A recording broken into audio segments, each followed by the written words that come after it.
Hello, and welcome back to another episode of Coast to Coast Hockey. Today, we'll be doing a deep dive into everything to do with the Edmonton Oilers. I'm Cameron. I'm Noel. And I'm Nick. Let's get into it.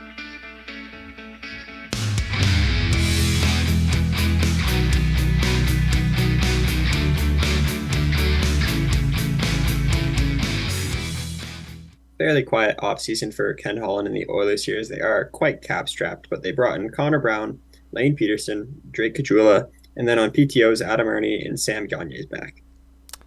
On the key subtractions front, we see Kaller Yamamoto not in Edmonton anymore, who was once a former first-round pick. You've got Klim Kostin, Nick Bukestad, among other depth options as well, leaving the team.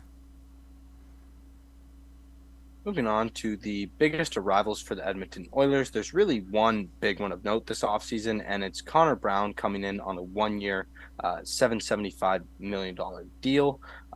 So the thing here is $3.25 million are available to him in bonuses simply for reaching 10 games played. So the cap hit looks really good at $775,000 there. But at the end of the day, if he is able to play over 10 games as a minimum, that 3.225 will be added to next year's cap. So a bit of a risk there by Ken Holland, but this is a player who I expect to have an incredible comeback season after suffering a torn ACL last year and missing almost the entire season. You can't really gauge him by his numbers there, but before that, he had a successful career on a subpar Ottawa team, putting up totals of 43 points, 35 points, and 39 points, as well as a career high of 21 goals a couple seasons ago. And Lane Peterson has never really stuck around in an NHL lineup. He kind of lacks some consistency, but apparently he was good enough for a 2-year, $1.55 million deal handed out by the Oilers, paying him a league minimum salary. He has some decent offensive skill. He can line up both center and wing, so versatile too. He had 6 points in 27 games last year with Columbus, but he'll be a depth piece on this Oilers team. Moving on to the future outlook here for the Edmonton Oilers. This is a team that's been all in for the past number of years. As such, they don't have the deepest prospect pool, as you see with many of the other contenders in the NHL. We have some notable prospects there, like Xavier Bourgault, Raphael Lavoie, and Matvey Petrov, as well as some other prospects there of note. Yeah, as Cam said, they've been a contender and really buying at deadlines for the past couple of years. But one nice thing to see is they do have all three of their first round picks through the next 3 years. And we'll wonder if we see any of these picks moved. We'll talk about some potential moves later in the video, so stay tuned for that. On to the prospect spotlight for the Edmonton Oilers. Three prospects we're going to talk about today are Xavier Bourgault, Raphael Lavoie, and Matvey Petrov.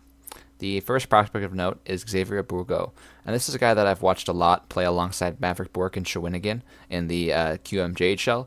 After that, he made his trek to the AHL, and he has performed exceptionally well as a rookie last year. He put up 34 points in 62 games on a middling Bakersfield Condors team. His QMJHL numbers, not as great as Maverick Bourque, being over 2 points a game, but he did put up 75 points, including 36 goals in only 43 games, which is still pretty impressive for such a prospect. As such, he was drafted 22nd overall in 2021, and I expect him to play another AHL year at least before he makes his trek to the NHL. His best trait is his shot. The second prospect of note is Raphael Lavoie, and this is a guy who's been a prospect, seems like, for a while now. He drafted in 2019, 38th overall, and he does have that large frame of 6'4", 216 pounds, but he has kind of struggled to really cement himself as that premier option to be eligible for the Oilers lineup. Last year, he had a kind of a breakout year with 45 points, including 25 goals in 61 games, and he sort of reinvented his game as quite the offensive option, despite in previous years putting up only 26 in 56 and 10 in 19 in the previous 2 years. I expect him to have another successful AHL year this year, and maybe he'll find his way into some NHL games. The third prospect of note is Matvey Petrov, and Oilers fans definitely agree with me that this is quite the steal at 6th rounder, 180th overall in 2021. At the time, he had only been playing in the MHL, and this is one of the most under-scouted leagues in the entire world, as there have been many prospects in recent videos that have also played in the MHL in their draft year, put up great point totals there, or at least decent point totals, and then soon broken out in North America. In these past 2 seasons in the OHL with North Bay, Matvei Petrov has put up 90 points in 63 games, and then this most recent year, 93 in 65. Extremely consistent, despite last year putting up 40 goals and 50 assists rather than 27 and 66 this past season. He's all over the place. He's a great offensive option with a good passer as well as a great release on the shot. So I'm really looking forward to seeing him don the Bakersfield Condor jersey next year in the AHL, and after one more year in the AHL, he might be ready for the NHL as he's already 20 years of age.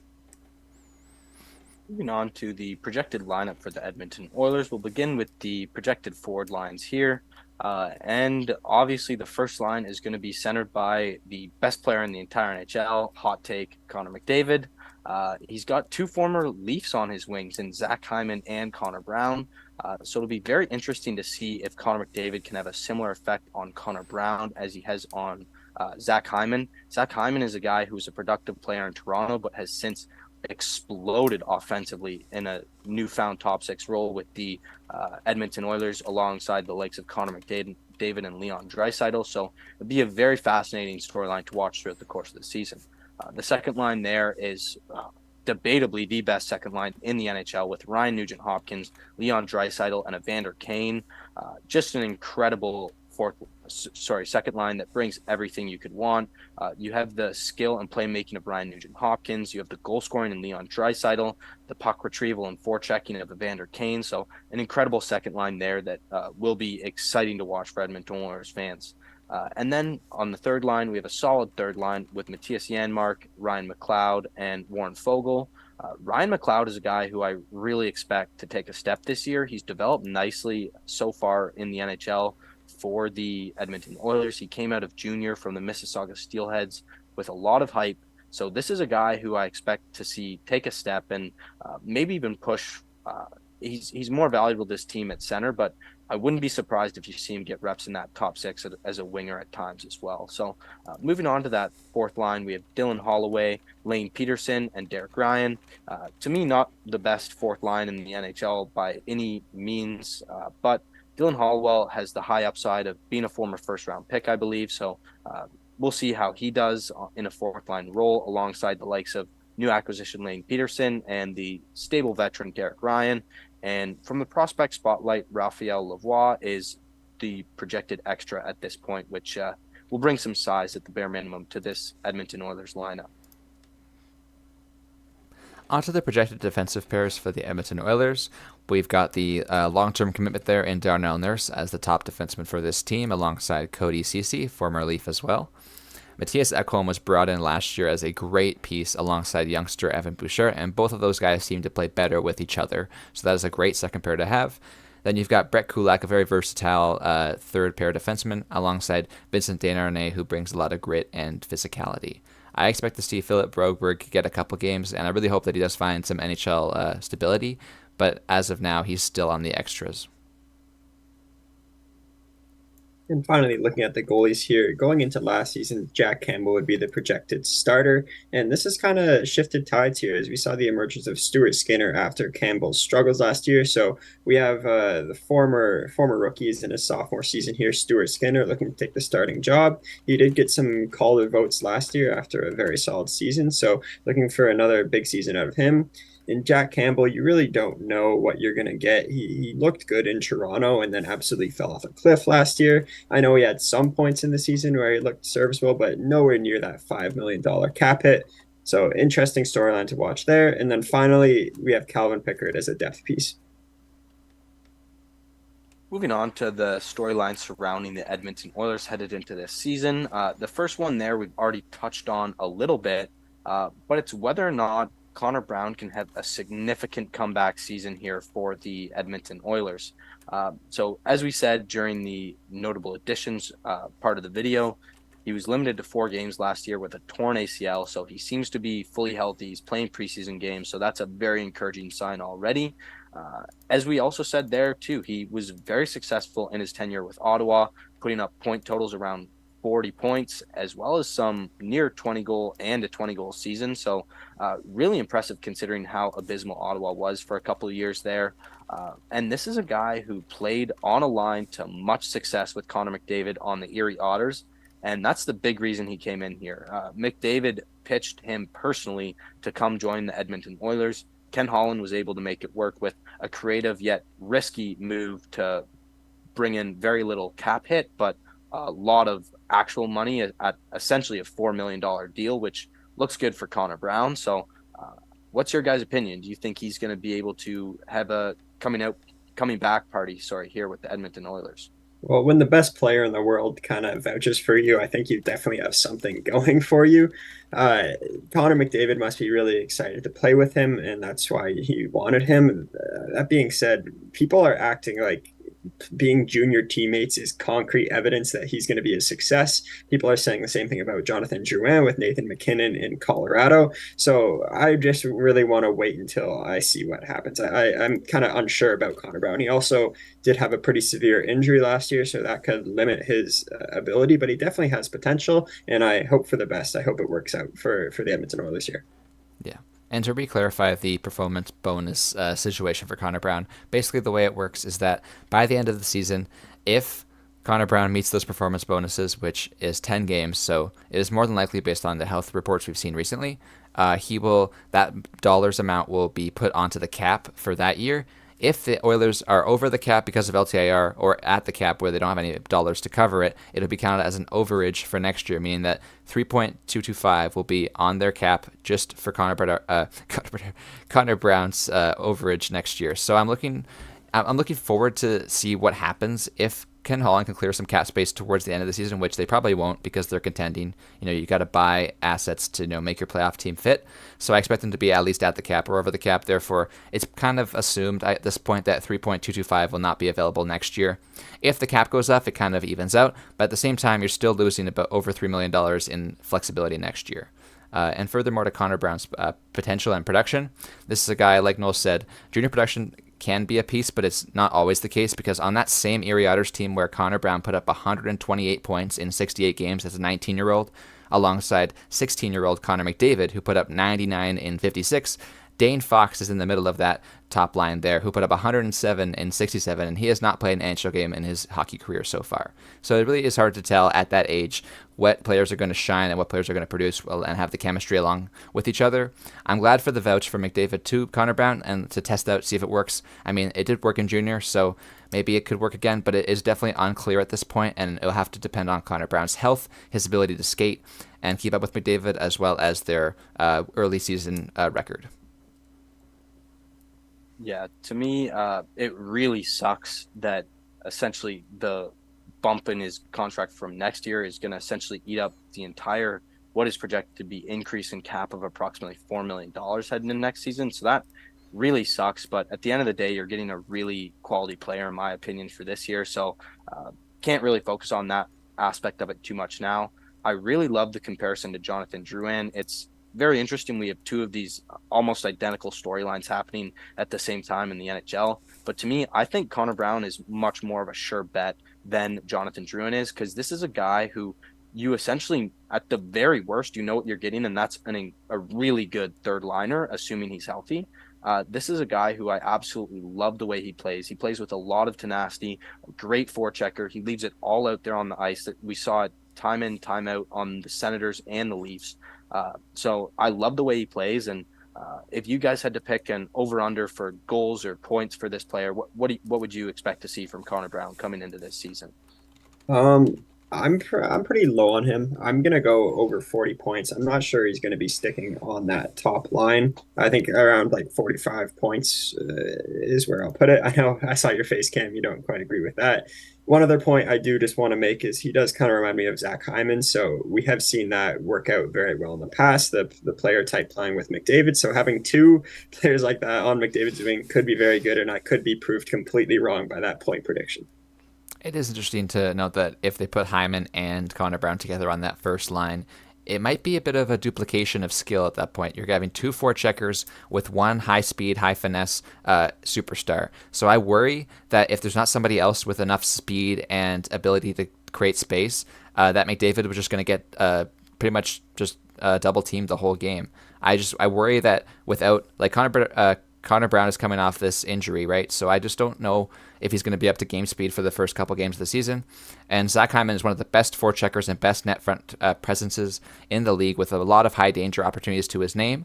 But with that being said, if McDavid's going to be trying to skate and do some transition plays, I just wonder who's going to keep up with him. Evander Kane seemed like a surefire bet for me based on the ability to skate and keep up with McDavid and his ability to shoot off the rush. So I kind of thought that would be the line with Kane and Hyman. But it'll be interesting to see how Connor Brown does alongside that and whether that affects McDavid's play because he's having two forecheckers rather than a finesse playmaker and a high danger net front presence. As far as my prediction for Connor Brown, I also predict roughly 20 goals probably is a fair prediction.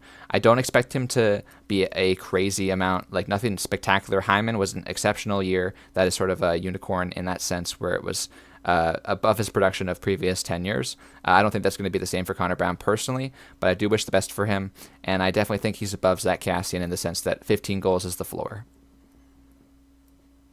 Patrick Maroon as well is a guy who scored over 20 goals, maybe even, if I remember correctly, he scored almost 30 goals one year when he was on Connor McDavid's wing. So to me, the thing is, I love the comparison to Zach Hyman because these are very similar players in their play style. And to me, I think, honestly, as assuming Connor Brown's 100% from that ACL injury, this is a guy who brings more speed than either of them, to be honest. Zach Hyman or Evander Kane, that is. This is a guy who can really fly as long as he's healthy, to me. He is a fast player. So is Zach Hyman. So it's going to be really interesting to me to see the fact that McDavid's going to own that middle of the ice, and guys like Hyman and Brown are going to be able to go into either of the corners and dig that puck out for him and get it to Connor McDavid, who will just be able to work his magic. Like, I think it's going to work out incredibly well. I love the construction of this line personally. It honestly reminds me a bit, I believe Sidney Crosby's line for a number of years was Chris Kunitz and Pascal Dupuis on his wings. This line kind of reminds me a bit of that. So for me, I would put the over-under on points at 60 for Connor Brown, and I'd put the over-under at goals for 20. As long as he's healthy, I think those are very achievable numbers for him this season. Yeah, I'll do one quick rebuttal on that. I don't want Oilers fans to get too cocky and overjoyed with the fact that Connor Brown's coming over to this team. This is a guy who has had many issues in the past of providing individual offensive ability. His career high in points is 43 on Ottawa. He's played on both Ottawa and Toronto recently with some decent lineups and had the chance to play with stars before. It's not like he's a void of playing with these guys, but Connor McDavid is a special player, so I do expect whoever he plays with to elevate their game, and I hope that they work well together chemistry-wise. I think regardless of where McDavid plays with, he's going to elevate the wingers around him, and we've seen Jay Woodcroft move him around a lot. I know he took shifts with the fourth line last year at points. He just really is double shifting him, and you kind of have to when he's the best player. Yeah. Another note of this is just I'm so excited for Connor Brown, just for him to get this opportunity to play with the best player in the world after the injury troubles he's dealt with recently and playing on some sub-par teams. So really excited for him. This is a player, like I said, I love watching him play, plays the game the right way, in my opinion. So really excited to see how this season goes for him. And I'm expecting a lot of success as long as he's able to stay healthy and assuming he's at 100% coming off of that torn ACL. Moving on to our second storyline, and it's going to be another bounce back candidate in Jack Campbell. So we're wondering if Jack Campbell will be able to bounce back after the, quite frankly, abysmal season he had last year with the Edmonton Oilers. So Jack Campbell signed a huge 5x5 contract with the Edmonton Oilers in free agency offseason ago. After coming off a solid season with the Maple Leafs where he put up a .914 save percentage and 2.64 goals against average in 49 games. Of note there is he also made an all-star team, so he had a much stronger first half of the season than he did second half, but a very good season. The season before that, he put up a .921 and 2.15 goals against average with the Toronto Maple Leafs in 22 games, so he really proved himself as essentially a bona fide starter in the NHL with the Toronto Maple Leafs, which I don't think a lot of people saw coming, even though he has the pedigree of being a very high draft pick by the Dallas Stars many years ago.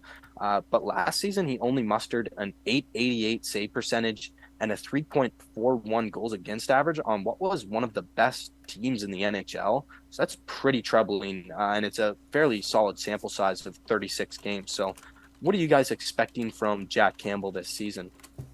Watched a lot of Jack Campbell in Toronto, and I can say I really do not have a lot of confidence in him as a goalie. He seems to always let in shaky ones, and I think he doesn't have a lot of confidence in himself either, or at least at times. He's one of the most mental, goes through some really mental struggles in terms of goalies, where you have to be such a stoic person and so ironclad with your mentals. But he really seems to, if he lets in a bad one, it really seems to get to him. So I definitely think he has the potential to bounce back, and it really just depends on if he's given an opportunity to, if the coach has faith in him, and also if he's able to start off the season strong. Like if he starts off the season getting pulled from multiple games and getting lit up by other teams, I really think they're in for another long year with Jack Campbell. But if he can get the season off on started on the right foot, I think he can definitely play. Maybe not to that $5 million cap hit, but he can definitely make that cap hit look a bit more reasonable. Yeah, looking at the analytics as well from last year, it's pretty troubling for this guy. He is the fourth worst goals saved above expected, meaning that out of all the goals he's given up, an expected goal value is assigned per all those shots, and the difference between those is made positive or negatively. So if you save a bunch of really crazy shots, and all the goals that go in are pretty hard to save, then your number is going to be very positive and very high. The top goal in the league for reference last year was UC Saros, who saved 46.7 goals above expected, which is absolutely insane. But on the other end of the spectrum, you've got Elvis Merzlikins, Capo Kakinen, Spencer Martin, and then Jack Campbell. And Jack Campbell saved negative 18.3 goals above expected. So if you use the math there, if teams score about 3 goals a game on average, that could be 6 games worth of goals given up by him over the course of the season extra than what should be league average. So I'm very worried about him coming into this season. I really hope that his mental is intact, because we saw some issues with that in the past. But I'm actually curious to see how can a goalie rebound after that terrible season last year. To me, the thing I'm really looking for here with Jack Campbell is the fact that I think possibly the emergence of Stuart Skinner maybe takes some weight off Jack Campbell and allows him to kind of ease back into a tandem where he's able to at least have serviceable numbers. If this goaltender is not above a 900 save percentage this year, then this contract will look like an absolute disaster. But to me, I have no doubt that he'll be able to bounce back. This is a guy who's fluctuated throughout the course of his career. He always seems to have a good season and a bad season mixed in there. So to me, kind of probably the discomfort of moving to a new team, the pressure of being the number one guy on a big contract. Like you said, Noel, this is a guy who really, there's a focus on the mental aspect of the game with him. So to me, I hope, at least I hope, that the emergence of Stuart Skinner is a really solid option in net. And a lot of people have him pegged as the starter this year, or the 1A, you could say.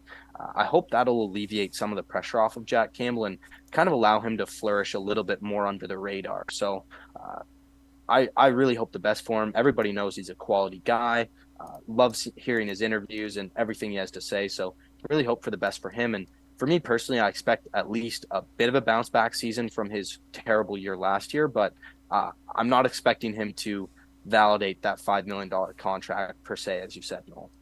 Yeah, one final note. You said fly under the radar. I really don't think that's possible in Edmonton. It's such a media giant. So anything he does is going to be scrutinized. I just hope he can tune out the noise, or whether it's good or bad. You really can't pay attention to the media, especially as a goalie. Yeah, and this is a little bit different than Carter Hart in Philadelphia. This is on one of the arguably best teams in the NHL compared to one of the worst teams in the NHL. We saw Carter Hart have a terrible year and then a bit of a bounce back year, despite being on pretty much the last place Philadelphia Flyers. But there's pretty much no excuses this year for Jack Campbell being on the Edmonton Oilers, who are expected to compete for the Stanley Cup.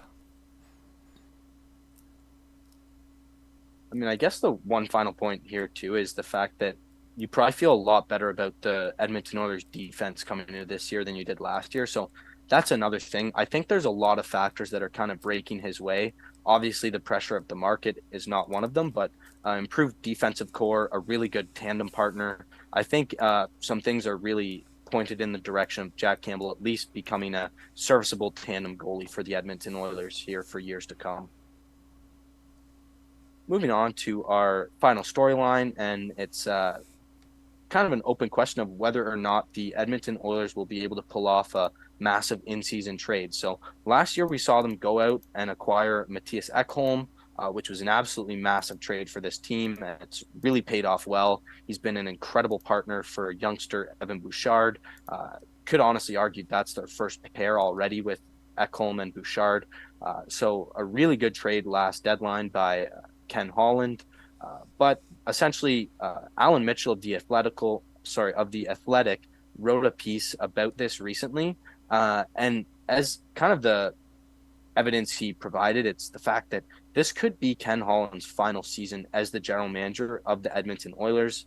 He's 67 years old in the final year of his contract, and that's not to say that he's gonna burn it down, essentially leave mess for whoever comes in next. But this could be his final chance to win the Stanley Cup as the general manager of an NHL team. So why wouldn't you go all in for it when you have a core that's already so good?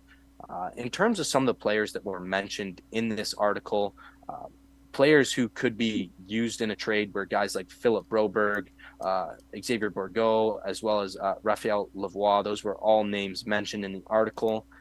In terms of targets, they were looking at guys like Travis Konechny on offense, Brett Pesce on defense, who recently has been taken off of the trade market for now, as Elliot Friedman said.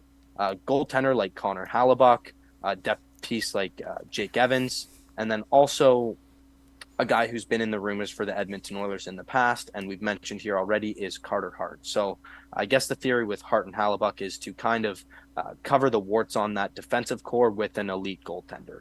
You guys have any thoughts on the potential players going out, coming in, or how this could even be possible with the current cap structure of the team?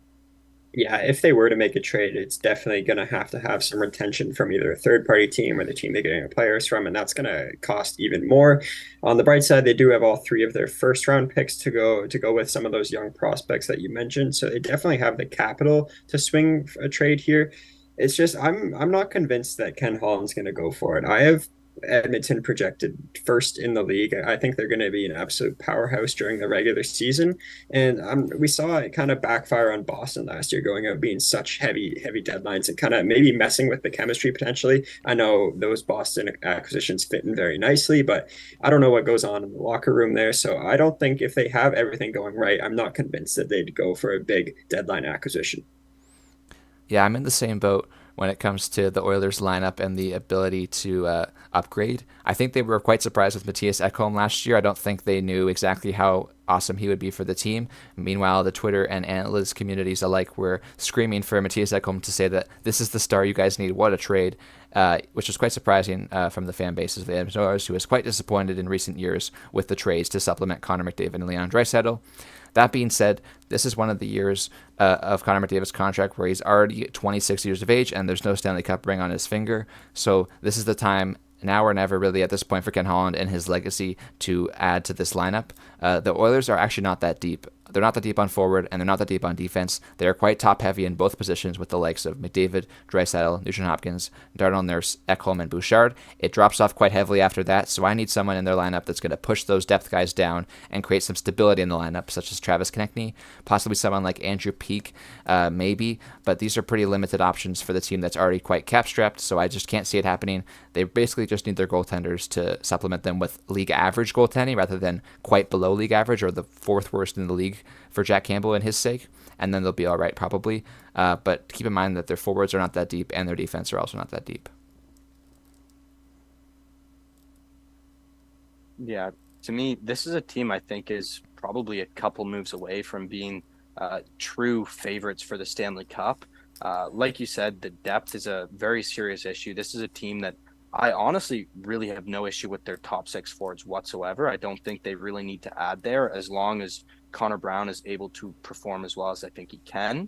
But to me, when you have Klim Kostin and Nick Bjugstad going out the door at the in the past offseason, what really needs to be rectified here is the bottom six. They need to bring in a guy like Jake Evans or somebody like that who can play in that bottom six. Another guy could be Scott Lawton, some players like that. I mean, the cap situation is obviously prohibitive, but the other thing too is, so I think you need some depth forwards to replace Bukestad and Costin. But at the same time, I think you either need to make a move on defense or in net, because I really don't like having Cody Ceci as that top or second pair right shot defenseman. This is a team that really badly needs improved right shot defensemen to complement the likes of Bouchard, Nurse, and Ekholm. So I'd love to see them be able to go out and get a stud defenseman. Or you could avoid going out and getting a stud defenseman by going out and getting an elite goaltender like Connor Hellebuyck or Carter Hart. So they have options. It's, to me though, this is a team that is a couple moves away from truly being a Stanley Cup favorite or a bona fide Stanley Cup contender, in my opinion. Moving on to the final segment here for the Edmonton Oilers, going to look at an overview of their offseason and upcoming season. In terms of some grades for the team, the offseason grade is going to be a B+. They had very limited cap space. They had pretty much no autonomy to make the moves they really wanted to make. So bringing in Connor Brown was a really good move, as well as leveraging Klim Kostin to get out from under that Kailer Yamamoto contract was a really creative piece of work for Ken Holland, which, quite honest, I was surprised by based off of some of his recent moves. But being able to get out from under that contract without having to give up any significant assets, as well as bringing in an impactful player, in my opinion, like Connor Brown, I think it was a very good offseason. I also expect them to try to retain the services of Adam Ernie, who's currently on a PTO. In terms of the offensive strength of the team, it's going to be an A+, despite the limited depth in the bottom six. This is probably the best offense in the NHL, just because you have Draisaitl and McDavid along with all the wings there. So up there with Toronto as probably the two best offenses in the league, in my opinion. But definitely that is the strength of this team. In terms of defensive strength, it's going to be a B+. Like I said, lacking a little bit on that right side. Would love to see a big addition there. But that also relates to the goaltending strength, which is also a B+. So Stuart Skinner really emerged last year as a lead of a tandem. So if he's able to continue that performance, there's going to be no issues in net. But the big question is obviously Jack Campbell and whether he can be a serviceable 1B at this point. So that's a big question, but feel pretty confident in Stuart Skinner at this point and think Jack Campbell is capable of being a serviceable tandem goaltender. In terms of the future outlook, it's going to be a B. This is a team that does not have a lot of good prospects. They do have all their first round picks. And at the end of the day, they have Connor McDavid locked up for a few more years here. So that's going to bode well for your future. Edmonton has enjoyed like phenomenal regular season success for the past couple of years, and this year will be no different. We have them first in the Pacific for our projected Western Conference standings. And the question for this team is not what they can do in the regular season, it's what they can do in the playoffs. If you waste another year of Connor McDavid and get out in the second round, first round, even it's going to be looked as a massive failure. So even if it's kind of cup or bust at this point with McDavid. So the regular season will go by pretty quick for the Oilers here. It's really what happens in the playoffs. Moving on to the final graphic for the Edmonton Oilers here, just going over the individual rankings. Nick had them ranked second. Noel had them ranked first. Personally, I had them ranked fourth for an aggregate ranking of second in the NHL with a firm hold on that Pacific Division title. Yeah, for me, I just do not want to bet against Connor McDavid. I still think this guy has another gear to his game, and he could very well go down as one of the best players ever to play hockey. To me, the reason I have them discounted a bit down there in the rankings is simply the fact is I'm not a big fan of Cody Ceci in a top four in the NHL, and I have some questions in net with Jack Campbell and Stuart Skinner to see whether they can remain consistent for this team. So that's the reason I had them a bit lower, but still have them as a top five team. So obviously expecting great things from the Edmonton Oilers this season.